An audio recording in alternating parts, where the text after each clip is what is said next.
যিদিনাখন ৰজা যুধিষ্ঠিৰে স্বৰ্গলৈ যোৱাৰ মন মেলিলে তেতিয়া পৰীক্ষিতক ৰাজ্যভাৰ অৰ্পণ কৰিলে আৰু ক'লে তুমি ৰাজ্যখন সুন্দৰকৈ চম্ভালিবা। তেতিয়া পৰীক্ষিতে ৰাজ্য চম্ভালিবলৈ ল'লে। ভিতৰভাগ তেওঁ চম্ভালি থাকোতে এদিন তেওঁ বাহিৰলৈ যোৱাৰ মন মেলিলে। বাহিৰলৈ গ'ল, গৈয়ে দেখিলে এটা অদ্ভুত দৃশ্য। কি দেখিলে? এটা ষাঁড় গৰুক এজন মানুহে উধাই মুধাই প্ৰহাৰ কৰি আছে। তেওঁ কৌতূহল জাগিলে, ওচৰলৈ গ'ল আৰু দেখিলে প্ৰহাৰ কৰাই নহয়, ষাঁড় গৰুটোৰ ইতিমধ্যে 4টা খুৰাৰ 3টা খুৰা ভাঙি পেলালে প্ৰহাৰ কৰোতে কৰোতে। আৰু সেই বিকলাংগ অৱস্থা দেখি কাষতে থকা গাইজনীয়ে কান্দি কান্দি ব্যাকুল হ'ল। তেতিয়া আৰু কৌতূহল জাগিলে পৰীক্ষিতৰ, আৰু ওচৰলৈ গ'ল। সাধনাৰে গম পালে সেয়া প্ৰকৃত ষাঁড় গৰু নহয়, সেয়া হৈছে ধৰ্ম। আৰু এই যে 3টা খুৰা ভাঙি পেলালে, ধৰ্মৰ 4টা পাত থাকে, সত্য, শৌচ, তপ আৰু দয়া। তাৰে শৌচ, তপ আৰু দয়া ভাঙিলে। সত্যত সেই সময়ত ধৰ্মতা সেইদৰে উপস্থিত হৈ আছে। আৰু সেই বিকলাংগ অৱস্থা দেখিয়েই পৃথিৱীয়ে কান্দি কাটি আছিলে, অৰ্থাৎ গাইজনী পৃথিৱী। তেতিয়া পৰীক্ষিতে দুয়োকে সান্তনা দি ক'লে, মই থকা অৱস্থাত তোমালোকে আৰু এনেকুৱা বৈসাদৃশ্য পৰিৱেশ লাভ কৰিব নালাগে। মোৰ সাধনাৰে তোমালোকৰ বিকলাংগ অৱস্থা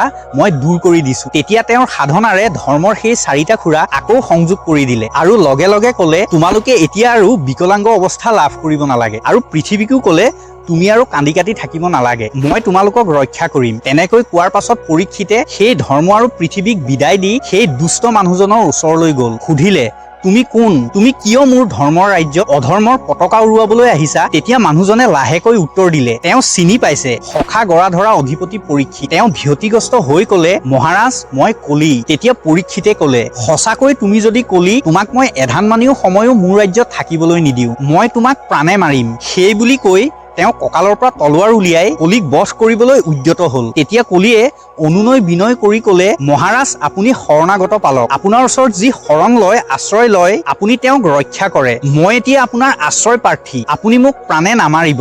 যদি মোক প্ৰাণে মাৰে, আপোনাৰ সেই শৰণাগত পালক খ্যাতিটো নোহোৱা হৈ যাব। তেতিয়া অকণমান সময় ভাবি পৰীক্ষিতে তৰোৱালখন কঁকালত সুমুৱাই থলে। লগে লগে ক'লে, বেছ কলি, তোমাৰ কথাতেই মই আশ্বস্ত হলো, মই তোমাক প্ৰাণে নামাৰো। তেতিয়া কিন্তু পৰীক্ষিতৰ আৰু এটা কথা মনলৈ আহিলে, যে কলি যুগত মানুহে ভাল কাম কৰিব নোৱাৰিব পাৰে। যদি ভাল কাম কৰিম বুলি ভাবিও কোনোবাই প্ৰতিশ্ৰুতিবদ্ধ হয়, সংকল্পবদ্ধ হয়, সেইজনেও বোলে মুক্তি লাভ কৰিব পাৰে।